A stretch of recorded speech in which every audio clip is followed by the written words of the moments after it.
तो हाँ जी, देखो जी, आपका नाम है मुकेश और ये आपकी जन्म कुंडली का चार्ट है। कुंडली आपकी बनी है धनु लग्न की और आपकी जो राशि है वो है सिंह राशि। कुंडली की अगर मैं बात करूँ, कुंडली है कैसी? ग्रह अच्छे भी हैं, जैसे कि अच्छे ग्रह कौन से हैं? शनि आपका अपने घर में है, वो अच्छा है। गुरु भी तकरीबन अच्छा है। बुध उच्च का बैठा है, वो अच्छा है। सूर्य अपने घर में, वो अच्छा है। लेकिन आपके जो ग्रह खराब मुझे लगे हैं पूरी कुंडली में, आपका जो सबसे ज्यादा ग्रह खराब मुझे, आपका एक तो राहु लगा है, क्योंकि वो कुंडली के 8वें घर में शत्रु राशि में। शुक्र यहाँ पे लगा जो कि नीच का बैठा है। और थोड़ा सा मंगल भी खराब फल देगा 7वें घर को लेके। पूरा अभी आपको मैं विस्तार से समझाऊंगा। उससे पहले आपको मैं थोड़ी सी बेस की जानकारी समझा देता हूँ, ताकि जो आपको मैं भविष्यवाणी बताने वाला हूँ वो आपको अच्छी तरह से समझ आ जाए। बेस की जानकारी यह है कि कुंडली में 12 घर होते हैं, और वो 12 घर यहाँ पे मैं लिख देता हूँ पहले। ये है पहला घर, दूसरा, तीसरा, ये चौथा, पांचवा घर, छठा, सातवां, ये है 8वां घर, 9वां, ये 10वां, 11वां और लास्ट वाला 12वां घर। अब देखो जी, जो मैंने 12 घर लिखे हैं, इन 12 घरों से कुछ ना कुछ देखा जाएगा। जैसे कि पहले घर से देखा जाएगा कि आपका शरीर कैसा होगा, आपकी हेल्थ कैसी होगी, स्वभाव कैसा होगा, रंग रूप कैसा होगा, पहले घर से देखेंगे। दूसरा घर आपके है धन जोड़ने का घर। तीसरा घर आपके छोटे भाई बहनों का है। चौथा घर आपकी है माता मकान वाहन का। पांचवा घर बच्चों का। छठा घर शत्रु रोग कर्जा। सातवां घर है आपकी पत्नी का घर। आठवें घर से आपकी उम्र देखी जाएगी। नौवें घर से आपका भाग्य देखेंगे। 10वां घर काम काज का है। 11वां घर है लाभ, और 12वें घर से आपके खर्चे देखे जाएंगे। तो आपने देखो जी, मेरी दो बातें नोट कर लेनी है। पहली बात, जो मैंने 12 घर बोले हैं वो याद कर लो। दूसरी बात, इन 12 घरों से क्या कुछ देखा जाएगा वो याद कर लो। और अब आप ये देखो कि आपने देखना क्या है। जैसे कि आपका अगर मान लो सवाल है आपके बच्चों को लेके, तो 12 घरों में मैंने अभी बोला था बच्चों का घर कौन सा है? पांचवा घर। तो आपके बच्चों के लिए देखना पड़ेगा इस 5वें घर को। और 5वें घर में लिखा है 1 नंबर, जो कि है मेष राशि। मालक बना मंगल। तो आपके बच्चों के लिए हमें मंगल को देखना पड़ेगा। ऐसे ही अगर मान लो आपका सवाल है आपकी माता को लेके, तो चौथा घर है आपकी माता का घर। तो माता के लिए चौथा घर, और चौथे घर में लिखा है 12, जो कि है मीन राशि। मालक कौन बना? गुरु। तो आपकी माता के लिए गुरु को देखेंगे। ऐसे ही आपने जो भी कुछ देखना है, आपको कुंडली का वो घर देखना होगा। और घर का जो मालक बना है, वो मालक बना कौन है, कहाँ जाके बैठा है, वो आपने देखना है। अब देखो जी, मोटा मोटा आपको बेसिक जानकारी समझ आ चुकी है। अब बात करते हैं भविष्यवाणी की। भविष्यवाणी में होता क्या है कि ये जो 9 ग्रह होते हैं, इन 9 ग्रहों का जो असर है वो हमारे जीवन के ऊपर कब आता है? जब इनकी चलती है दशा। तो दशा देखनी मतलब बहुत जरूरी है। तो दशा अभी आपके ऊपर जो चली हुई है, दशा होती है 2 प्रकार की। एक महादशा, एक अंतरदशा। महादशा बड़ी होती है, जो कि आपके ऊपर चली हुई है राहु ग्रह की, और ये 2010 से चली हुई है। अभी ये 28 में खत्म होगी, छठा महीना 28 में जाके। तो इसका मतलब ये है कि भाई आपके जीवन के ऊपर अभी वर्तमान में जो बड़ा असर है वो राहु ग्रह का है, क्योंकि राहु की महादशा चली हुई है। और राहु का आपके ऊपर असर कितना है? वो है 80%। मतलब आपकी 100 में से जो 80% लाइफ है, वो 80% आपके जीवन में जो भी कुछ आपके साथ हो रहा है, वो कारण है राहु। अभी मतलब जो भी आपके साथ हो रहा है वो कहीं ना कहीं कारण राहु से जुड़ा है। और बाकी बचा 20% आपके ऊपर अभी जो असर है वो शुक्र का है, जिसकी चल रही है अंतरदशा। ये जनवरी 22 से चली हुई है, जनवरी 25 में खत्म होगी। तो मैंने क्या बोला कि अभी आपके साथ जो भी कुछ हो रहा है, इन 2 ग्रहों की वजह से हो रहा है, राहु और शुक्र की वजह से। और दोनों में भी जो बड़ा असर वो राहु का है। तो सबसे पहले हम राहु की ही बात करेंगे कि वो आपका अच्छा है या बुरा है। अगर तो अच्छा हुआ फिर तो अच्छे फल देगा, अगर बुरा हुआ तो बुरे फल देगा। लेकिन देखो जी, राहु आपका वो है बिल्कुल बुरा। वो आपको मैंने पहले बोल दिया है कि आपकी पूरी कुंडली में सबसे ज्यादा जो खरा खराब मुझे लगा राहु लगा है। और आपके लिए नेगेटिव बात क्या है कि उसी की आपके ऊपर चल रही है दशा। मतलब आप ये समझ लो भी आपका बुरा समय चल रहा है। तो राहु देखो जी इतना खराब है क्यों? क्यों बुरे फल देगा? कारण क्या है? राहु आपका बैठा है कुंडली के 8वें घर में। 12 घरों में जब भी राहु किसी का भी 8वें घर में बैठता है, ये 8वें घर में बैठ के अच्छे फल नहीं देता। कारण पहला ये कि आपका खराब क्यों है? क्योंकि वो 8वें घर में बैठा है। दूसरा कारण यहाँ पे बैठा भी शत्रु राशि में है। ये जो 4 लिखा है ये है कर्क राशि। कर्क राशि का जो मालक है वो है चंद्रमा। मतलब ये जो 8वां ग्रह है किसका, ये चंद्रमा का ग्रह है, जो कि राहु चंद्रमा को मानता है अपना दुश्मन। तो दो कारणों से आपका मुझे राहु खराब लगा। एक तो कुंडली के 8वें घर में, ऊपर से दुश्मन के घर में बैठा है। अब सवाल की खराब फल देगा क्या। एक तो देखो जी 8वें घर को एक्टिवेट कर देगा। 8वें घर से क्या देखते हैं, मृत्युतुल कष्ट, लंबी बीमारी, दुर्घटना, गुप्त रोग, गुप्त विद्या, ससुराल की स्थिति, गरीबी, रुकावटें, इन चीजों को एक्टिवेट कर देगा। मतलब सबसे बड़ी जो नेगेटिव चीज आपको देगा, आपकी हेल्थ को लेके देगा। ये आपको रोगी बना देगा। आपको हेल्थ को लेके आएंगी दिक्कतें। और हेल्थ को लेके दिक्कतें का मतलब ये है कोई ना कोई आपको बीमारी देगा। कोई ना कोई बीमारी लगी रहेगी। एक बीमारी खत्म होगी दूसरी शुरू हो जाएगी, दूसरी खत्म होगी तीसरी लग जाएगी। खासकर यहाँ पे बैठ के मैंने देखा पेट का रोग जरूर देता है। जो नाभि का नीचे का हिस्सा होता है वहां पे पेट में कोई दिक्कत पैदा जरूर करता है, या कोई गुप्त रोग पैदा कर देता है कई बार तो। जो गुप्त रोग जो होता है, जो हमारा उदर रोग होता है, गुद्दा रोग हो गया, जो गुद्दा हमारा होता है वहां पे कोई रोग जैसे बवासीर रोग है, या कोई ना कोई मतलब हेल्थ को लेकर दिक्कतें पैदा करता है। सबकी वैसे अलग अलग है, कोई ना कोई हेल्थ संबंधी दिक्कतें पैदा करता है। इसके अलावा देखो जी और भी सामाजिक कष्ट भी देता है, आर्थिक कष्ट देता है। इसकी दृष्टियां भी हैं। 5वीं दृष्टि पड़ेगी 12वें घर के ऊपर। यहाँ पे देखो जी 8 लिखा है, वृश्चिक राशि है, नीच राशि, जो कि राहु की है नीच राशि। तो राहु इस घर की भी हानि कर देगा। खर्च का घर है, आपके खर्चे बहुत ज्यादा बढ़ जाएंगे। 7वीं दृष्टि पड़ेगी दूसरे घर के ऊपर, धन की हानि होगी। 9वीं पड़ेगी 7वें घर के ऊपर, मकान वाहन को लेकर दिक्कतें पैदा कर देगा। और भी लाइफ में आपकी बहुत सारी दिक्कतें, ये जो मैंने बोली है तो थोड़ी बहुत ही है। मतलब लाइफ में क्या करेगा, आपकी लाइफ में बहुत ज्यादा स्ट्रगल आएगा, दिक्कतें आएंगी, परेशानियां आएंगी, रुकावटें आएंगी, मानसिक चिंता होगी, स्ट्रगल करना पड़ेगा, मेहनत का फल नहीं मिलेगा। ये ऐसी चीजें पैदा करेगा। और आप चाहे नोट कर भी लेना कि जब से दहा चली भाई कोई ना कोई दिक्कतें आ रही होंगी, लेकिन बीच में जो दशाएं होंगी उसका चलो फल मिलता है। तो कहने का कुल मिला के मतलब ये है कि इसका अगर आपने इसको सही कर लिया, आपकी अभी की जो हजारों दिक्कतें दूर हो जाएंगी। तो राहु को कैसे सही करना है, सवाल ये है। तो राहु के लिए देखो जी पहला उपाय जो आपने करना है वो है, आप इसके मंत्रों की संख्या होती है 18,000। ये 18,000 मंत्र आपने करने हैं पूरे संकल्प लेके। आज जैसे कि सोमवार है, तो अभी जो शनिवार आएगा शनिवार से आपने शुरू करने हैं, संकल्प लेना है। कैसे संकल्प लेना है आपको मैं एक वीडियो अलग से भेज दूंगा, फिर भी मैं थोड़ा सा बता देता हूँ। तो शनिवार की वेट करो, रात के समय स्टार्ट करना। संकल्प आप ये लेना कि हे राहु देवता जी, मेरा नाम मुकेश है, मेरी जात ये है, गोत ये है, आपकी मेरे ऊपर चली हुई है बड़ी महादशा, और मैं चाहता हूँ ये दशा मेरी अच्छी जाए। मेरी लाइफ की अभी जो भी दिक्कतें हैं परेशानियां हैं वो दूर हों, मेरी हेल्थ अच्छी हो। इसलिए हे राहु देवता जी, मैं आपको प्रसन्न करने के लिए आपके जो मंत्रों की संख्या है वो पूरी करने जा रहा हूँ। तो इस प्रकार आप संकल्प लेके मंत्र एक बार ये पूरे कर लेना। और मंत्र जब आपके पूरे हो जाएंगे फिर आप क्या करना, छोड़ देना। कितने दिन में मंत्र पूरे करने हैं, चाहे आपका 11 दिन लग जाए, 21 दिन लग जाए, चाहे 40 दिन लग जाए, मंत्र पूरे कर ले। अब देखो जी मंत्र पूरे करने के बाद फिर छोड़ के फिर आपने दूसरा उपाय शुरू करना है, वो है राहु कवच का पाठ। और ये है पाठ, पहला तो मंत्र था, ये पाठ है। और पाठ बोल के किया जाता है, तो ये पाठ आपने रोजाना पढ़ना है, कम से कम 1-2 पाठ पढ़ना ही पढ़ना है। नहीं पढ़ना आता, इसको ऑडियो लगा के सुन लिया करो। और ये कब तक पढ़ना है, जब तक राहु की दशा है। तीसरा उपाय आपने जो करना है वो है राहु स्रोत का पाठ। ये भी चाहे पढ़ लिया करो चाहे सुन लिया करो, 1-2 पाठ। अब देखो मैंने क्या बोला, पहले तो मंत्र पूरे कर लो। मंत्र पूरे कर लिए छोड़ देना, फिर कभी नहीं करने। लेकिन राहु कवच का पाठ, स्रोत का पाठ, दोनों पाठ आपने पढ़ने हैं, या इसको सुन लिया करो रात के समय बैठ के। कब तक, जब तक राहु की दशा है। चौथा उपाय लिखो, वो है राहु का करना है दान, जो कि है बहुत ज्यादा जरूरी। दान क्या करेगा, इसकी जो 13 डिग्री इसको माइनस कर देगा, जीरो कर देगा। पावर कम होगी, बुरे फल बिल्कुल कम हो जाएंगे। तो दान कोशिश करो रोजाना करने की। रोजाना टाइम नहीं लगता, हफ्ते में 3-4 दिन कर दिया करो। कब तक दान करना है, जब तक राहु की दशा है।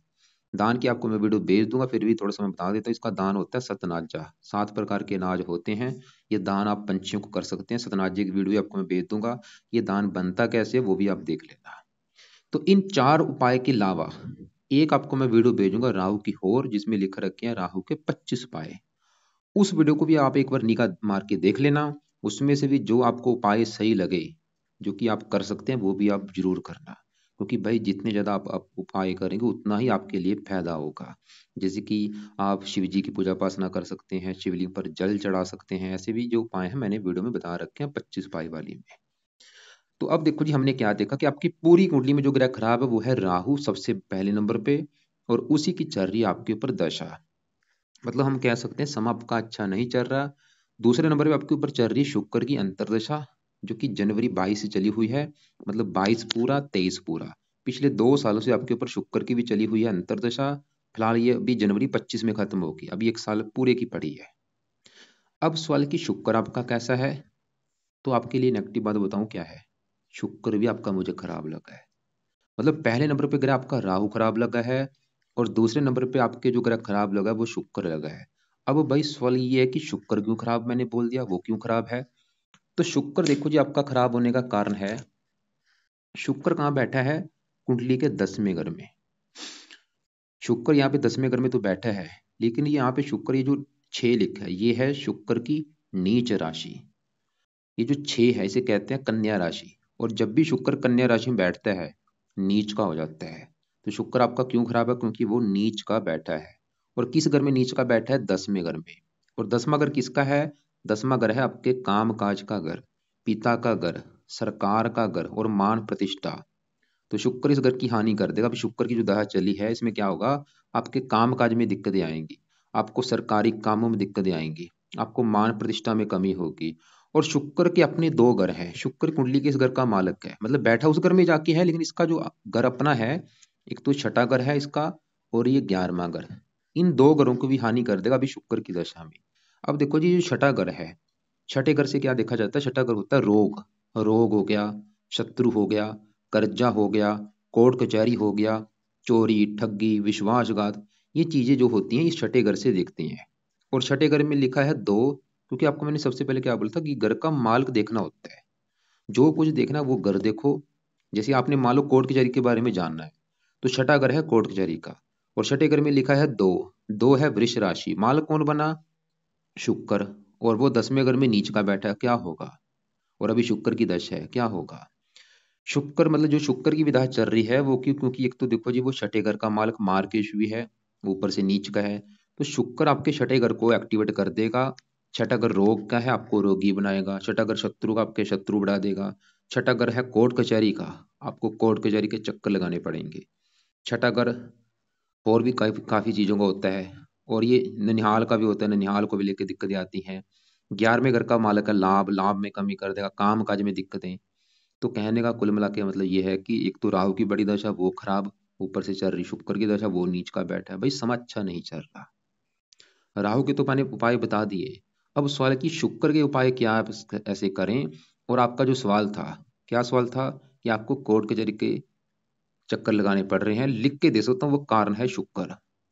मतलब अगर आपने शुक्र को सही कर लिया, ये जो कोर्ट कचहरी वाले पंगे हैं आपके दूर हो जाएंगे। कोर्ट कचहरी के चक्कर नहीं लगाने पड़ेंगे। शुक्र को सही करने से क्या फायदे होंगे, आप रोगों से बचेंगे, शत्रुओं से बचेंगे, कर्जे से बचेंगे, कोर्ट कचहरी के चक्करों से बचेंगे, आपको काम काज में दिक्कतें नहीं आएंगी, सरकारी कामों में दिक्कतें नहीं आएंगी, मान प्रतिष्ठा में कमी नहीं होगी। क्योंकि शुक्र देखो जी विवाह का भी कारक होता है, पत्नी का भी कारक है, पत्नी संबंधी भी दिक्कतें पैदा करता है। आपको पत्नी संबंधी भी दिक्कतें नहीं आएंगी।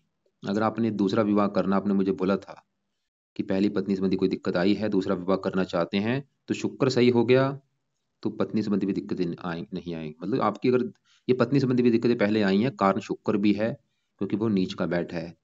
तो कुल मिला के शुक्र के भी आपने उपाय करने हैं। पहला उपाय जो है, इसके पीछे जो 28 है, ये पावर आपने करनी है 0।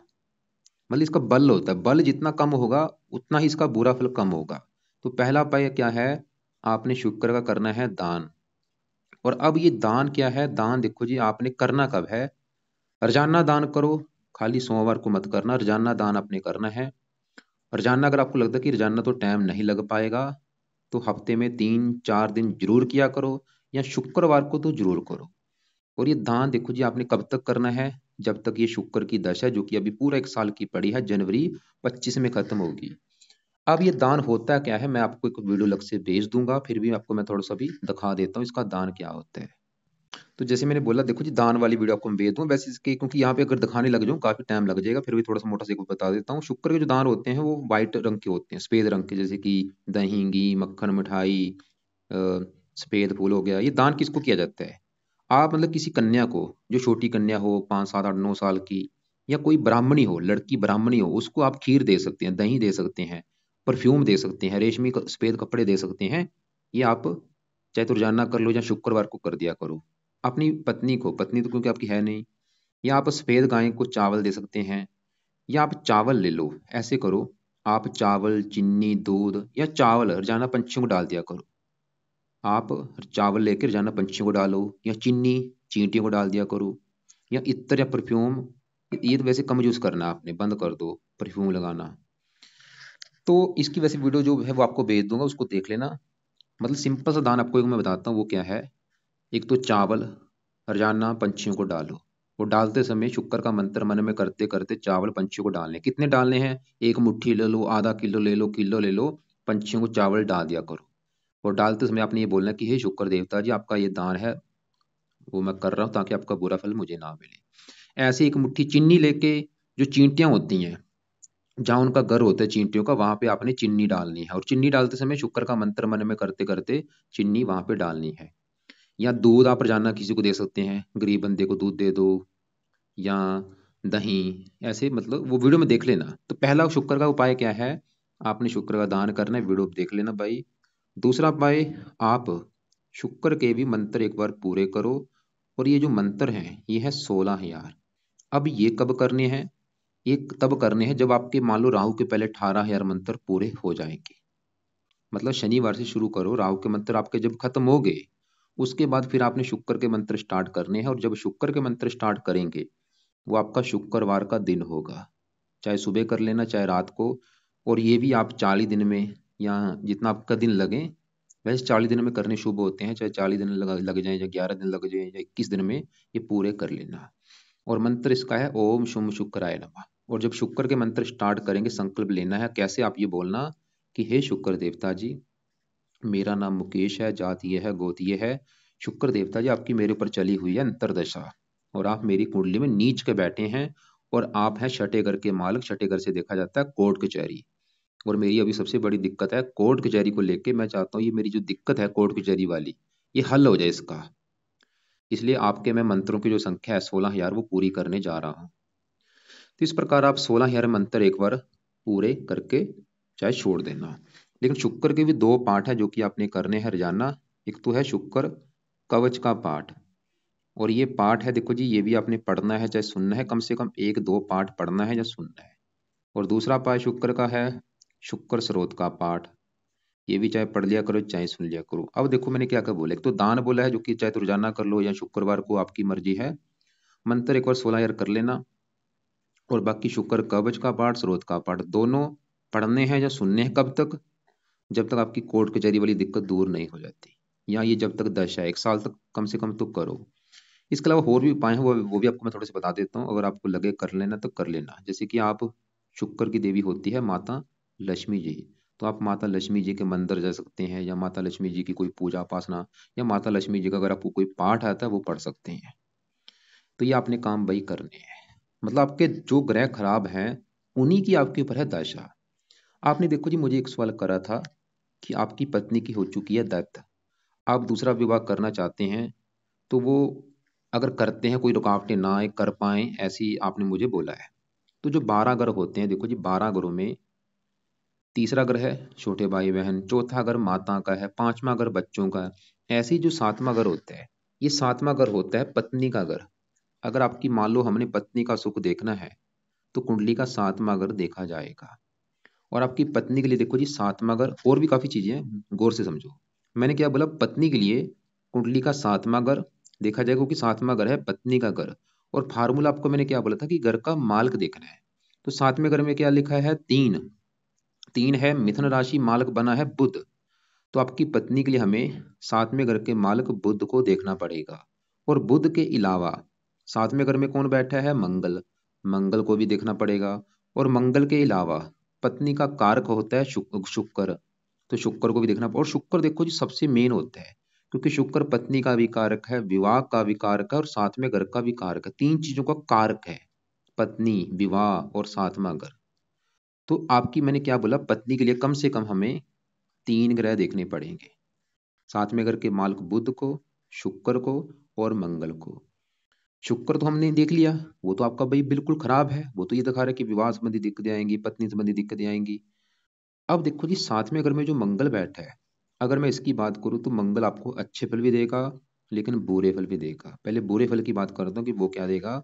तो मंगल कहाँ बैठा है, सातवें घर में, और ये सातवां घर किसका है, बुध का। आपको मैं एक एग्जांपल समझाता हूँ। आपके घर में मैं आपकी बात कर रहा हूँ कि आपका जो घर है उस घर में आपका कोई दुश्मन आ जाए तो क्या होगा। अगर दुश्मन आपके घर में आएगा तो आपके घर का वो नुकसान करेगा, सिंपल सी बात है। उसका क्या भरोसा, घर में वो आपका टीवी तोड़ दे, फ्रिज तोड़ दे, वो काम यहाँ पे मंगल करेगा। ये कहाँ बैठा है, सातवें घर में, जो कि है पत्नी का घर। और सातवें घर में यहाँ पे ये तीन लिखा है, बुध का घर है। मतलब मंगल जो है वो बुध के घर में बैठा है और बुध को मानता है अपना दुश्मन। तो मंगल सातवें घर का भाई कर देगा सत्यानाश, जो कि सातवां घर है पत्नी का। तो मंगल ये दिखा रहा है कि आपको भाई पत्नी को लेकर दिक्कतें परेशानियां कोई ना कोई लाइफ में आएंगी। क्या दिक्कतें होंगी, या हो सकता है आपकी पत्नी से ना बने, या आपका विवाह देरी से हो, या मतलब पत्नी संबंधी दिक्कतें आती है, क्योंकि ये कुंडली को मंगलिक भी बना के बैठा है। और आपकी अभी जो दिक्कत आई है, पत्नी की अगर डेथ हो चुकी है, तो ये कारण एक है आपका ये जो मंगल दोष बना है, ये भी है। जब भी मंगल दोष बनता है ऐसी दिक्कतें आती हैं, या तो तलाक हो जाता है, या पति पत्नी में किसी एक की डेथ होती है, ऐसी दिक्कतें आती है। तो ये जो मंगल आप मंगल ने आपके साथ किया है, तो आपको समझ आ चुकी मैं क्या कह रहा हूँ कि मंगल सातवें घर में पत्नी घर में बैठा है और कुंडली बनी है मंगलिक। उसने आपके विवाह के सुख में कर दी कमी। अच्छे फल भी हैं, लगन को देखे, लगन का अच्छा कर देगा, साहसी बना देगा, दूसरे घर को धनी बना देगा, बस इस घर की इसने कर दी है हानि। अब सवाल है कि इस मंगल के लिए आप क्या करो। तो तीन उपाय आप करो, ताकि अगर आप दूसरा विवाह करते हैं तो वहां पे आपको ये दिक्कत ना पैदा करे और आपका दूसरा विवाह हो भी जाए। क्योंकि अगर दूसरा विवाह करना है तो आपको देखो जी मंगल के उपाय भी करने पड़ेंगे, शुक्र के भी, जो कि मैंने बता दिए हैं। वैसे भी शुक्र को सही करना जरूरी, क्योंकि वो आपके कोर्ट कचहरी के घर का मालक है। मतलब शुक्र को सही करने से दो फायदे देखो जी, बड़े फायदे होंगे जो आपके लिए जरूरी हैं। एक तो आपका कोर्ट कचहरी का जो मैटर है वो दूर होगा, पत्नी भी आपको अच्छी मिलेगी, विवाह भी हो जाएगा। शुक्र से प्रार्थना भी करना। अब सवाल कि मंगल के लिए क्या करना है, तो मंगल के उपाय में से मंगल का पहला उपाय, आपने मंगल का भी करना है दान। और ये दान क्या है, लाल रंग का दान। और ये दान देखो जी, ये भी आपको मैं वीडियो भेज दूंगा। तो मंगल का दान वैसे खाली हर मंगलवार को ही करो, ज्यादा चाहे रहने देना। हर मंगलवार के दिन लाल वस्तुओं का दान कर सकते हैं।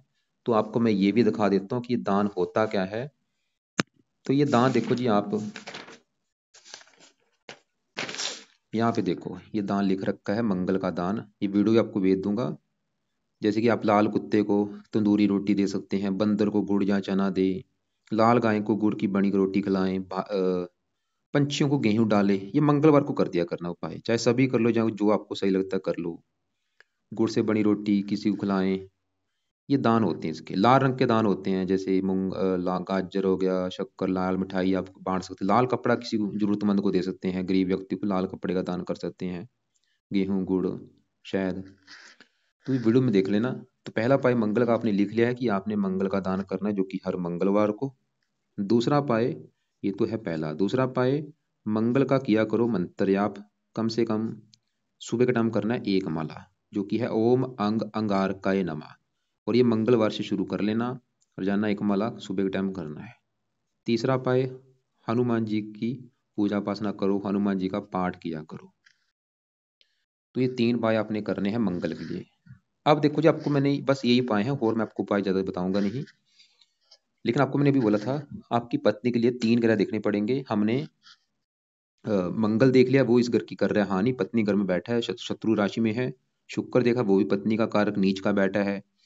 लेकिन जो बुध आपका था वो बहुत अच्छा है, वो यहाँ पे उच्च का बैठा है। साथ में घर का मालिक बुध, वो उच्च का, वो तो ये दिखा रहा है कि भाई पत्नी का सुख अच्छा है। मतलब तीन ग्रहों में आपका शुक्र खराब है और मंगल, बस बुध आपका अच्छा है। अब आपको मैंने क्या क्या उपाय बोले, पहले वो थोड़ा सा मैं रिपीट कर देता हूँ। आपके पास देखो जी दो समय है जो उपाय है, कुछ सुबह के हैं कुछ रात के समय। सुबह के उपाय क्या है, आज है सोमवार, कल है मंगलवार। तो कल मंगलवार सुबह के टाइम एक तो मंगल का मंत्र आप स्टार्ट करो, रोजाना एक माला या 2 माला आपकी मर्जी है कर लिया करो, जो कि है ओम अंग अंगार का नमः। और कल से ही हनुमान जी का भी पाठ सुबह के टाइम पढ़ लिया करो। मतलब हनुमान जी का जो भी पाठ चाहे आपको आता है, चाहे वो हनुमान चालीसा है, चाहे बजरंग बाण है, वो कर लिया करो। और मंगलवार के दिन आपने मंगल का दान भी करना है, वो वीडियो आपको भेज दूंगा मैं। ये तो सुबह के टाइम हो गया आपके उपाय। रात के समय क्या करना है वो नोट करो। रात के समय सबसे पहले तो अभी शनिवार जो आएगा उसकी वेट करो। राहु के मंत्र स्टार्ट करना। ये जितने दिन में आपके पूरे होते हैं वो आप 18 हेयर एक बार पूरे कर लो। और जब आपके राहु के मंत्र पूरे हो जाएंगे उसके बाद क्या करना, ये पाठ शुरू मत करना। राहु के मंत्र शुरू खत्म होने के बाद क्या करना, शुक्र के भी एक बार 16 हेयर मंत्र पहले खत्म कर लेना। पहले राहु के कर लेना, उसके बाद शुक्र के भी जो मंत्र स्टार्ट करेंगे वो शुक्रवार से ही स्टार्ट करना रात के समय। मतलब ये रात के समय ही रखना दोनों उपाय। सुबह के टाइम खाली मंगल के उपाय करना। तो राहु के मंत्र खत्म करने के बाद शुक्रवार के दिन रात के समय शुक्र के मंत्र स्टार्ट करके ये भी एक बार पूरे कर लो। जब आपके मान लो दोनों के मंत्र पूरे हो जाएंगे फिर क्या करना, रात के समय रोजाना राहु कवच का पाठ पढ़ना है, राहु स्रोत का पाठ। उसी समय आपने शुक्र कवच का पाठ पढ़ना, शुक्र स्रोत का पाठ। 4 पाठ आपके होंगे रात के समय, चाहे पढ़ लिया करो चाहे सुन लिया करो। 10-12 मिनट आपके लगेंगे। बाकी दोनों का दान करना है, राहु का दान दिन में करो, सतनाज्य का दान करना है, वीडियो भेज दूंगा। शुक्र का विधान शुक्रवार को करो या रोजाना कर लो, या हफ्ते में 3-4 दिन कर दिया करो। बाकी शुक्र का आपको मैंने एक और बोला था कि माता लक्ष्मी जी की भी पूजा उपासना आप कर सकते हैं। अगर आप कर सकते हैं कर लेना, नहीं भी करेंगे कोई बात नहीं। अब देखो जी, ये तो हो गया आपके तीनों के उपाय। बाकी आपके सभी ग्रह वैसे अच्छे ही हैं। जैसे कि आपका यहाँ पे सूर्य है वो अच्छा है, क्योंकि ये 9वां ग्रह है भाग्य का। वो सूर्य अपने घर में बैठा है, वो फिर भी ये दिखा रहा है आपको भाग्यशाली बनाएगा। यहाँ पे शनि अच्छा है, ये दूसरा घर है धन का। दूसरे घर में 10 लिखा, मकर राशि, मालक कौन है, शनि। वो इसी घर में बैठा है। मतलब जैसे देखो जी, कोई इंसान है, जैसे कि मान लो आप अपने घर में होंगे, हमेशा अपने घर का अच्छा करेंगे, ऐसी ग्रह होते हैं। अगर ग्रह अपने घर में है वो अपने घर का हमेशा अच्छा करता है। जैसे ये जो शनि है दूसरे घर में इसी घर में बैठा है, वो तो ये दिखा रहा है कि आपको महाधनी बना देगा, धन की कमी नहीं रहेगी। ऐसे सूर्य आपका अपने घर में बैठा है, ऐसे बुध जो अपने घर में बैठा है काम काज के लिए अच्छा है। 3 ग्रह तो आपके हैं बहुत अच्छे। बाकी गुरु भी आपका तकरीबन अच्छा ही है, और गुरु की बड़ी दशा चलेगी 28 के बाद, वो भी समय अच्छा होगा। चौथे घर का मालक है, मकान वान का सुख फिर भी दे देगा, शरीर का मालक है, मेहनती बना देगा। तो बस आपकी यही ग्रह खराब है। एक तो आपका राहु जिसकी चल रही बड़ी दशा, उसके पाए ज्यादा करने हैं, 25 पाए वाली वीडियो को भी देख लेना। दूसरे नंबर पे शुक्र जो कि नीचे, वैसे यहाँ पे साथ में बुध है, नीच बंग राजयोग बना है, लेकिन ये पूरी तरह से लागू नहीं हो पाएगा क्योंकि इनमें फासला भी ज्यादा है। फिर भी शुक्र के बुरे फल में कमी तो जरूर आएगी, लेकिन शुक्र एक अच्छा फल ये देगा। ये चौथे घर को देखो, उच्च राशि, मकान वाहन के लिए अच्छा है, जमीन जायदाद का सुख दे देगा आपको। तो ये है भाई आपके उपाय। जो आपके सवाल थे, सवाल क्या था, दूसरा विवाह करना चाहते बिल्कुल करो, लेकिन क्या करना है, पहले शुक्र और मंगल के उपाय कर लेना, ताकि विवाह भी आपका हो जाए, पत्नी संबंधी कोई दिक्कतें ना आए। और बाकी जो आपका सवाल था कोर्ट कचहरी वाला, शुक्र कारण है, धन खर्च हो रहा है राहु की वजह से है। और भी लाइफ की जो दिक्कतें आ रही हैं बड़ा कारण राहु है। तो तीनों के आपने उपाय करने हैं, शुक्र मंगल राहु। और एक रत्न धारण कर लेना जो कि है बुध का। इसका जितना बल बढ़ेगा उतना ही फायदा होगा। बुध का धारण करने से फायदा क्या होगा, बुध का रत्न है पन्ना, आपने मतलब कोई रत्न के अलावा सिर्फ पन्ना धारण करना है, फायदा क्या होगा समझ लो। क्योंकि बुध है साथ में घर का मालक, पत्नी के घर का। पन्ना धारण करने से पत्नी का भी सुख मिलेगा, काम काज का भी सुख मिलेगा, और भी कई फायदे। बिजनेस कर रहे हो उसका भी अच्छा है, बुद्धि भी तेज होगी। तो पन्ना आपने ले लो, कितने रत्ती का लेना है आपने, 7.25 रत्ती या 8.25 रत्ती का ले लेना है। उसको लेने के बाद उसको चांदी में जड़वा लेना, और शुक्ल पक्ष के पहले बुधवार को धारण करना, राइट हैंड की छोटी उंगली में। और धारण करने से पहले एक बार कच्चे दूध में या गंगा जल में धो लेना है, धारण कर लेना है। और धारण करने से पहले एक माला बुध का मंत्र आप जरूर कर लेना, धारण कर लेना। नीले कपड़े पहनने बंद कर दो, नीले बिल्कुल आपने नहीं पहनने। और लाल भी कपड़े कम यूज किया करो। और शुक्र के जो कपड़े होते हैं रंग बिरंगे कपड़े, ये भी कम यूज किया करो। हरे कपड़े ज्यादा पहन सकते हैं, लाल कपड़े खासकर मंगलवार को मत पहना करो। और नीले कपड़े तो बिल्कुल बंद कर दो, कभी कभार पहन सकते हो नीले, लेकिन बिल्कुल कम यूज किया करो। और बाकी देखो जी, इसके अलावा और भी आपको कुछ वीडियो में भेजूंगा, उनको भी आप एक बार निगाह मार लेना, देख लेना। और बाकी फिर भी आपको जो कुछ पूछना होगा, कल दोपहर 1 से लेके 2 के बीच में, या शाम 6 से लेके 7 के बीच में कॉल करके मुझे पूछ लेना।